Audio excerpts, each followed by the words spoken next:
I'm David. I'm a mechanical engineering co-op here at First Build, and this is our Opal automatic descaling side tank.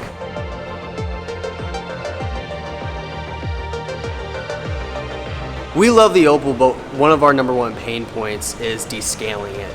It takes a long time, you have to put in vinegar, and you have to rinse it out multiple times. So what we made here is an automatic descaling side tank for you. So what we've done is we set up an extra side tank and pump, so it will automatically descale and run the descaling process and then rinse out your tank.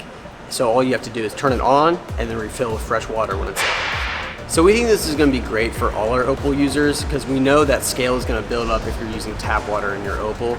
So this is going to prevent you from having to move your Opal to drain it out after cleaning it and having to run multiple rinse cycles.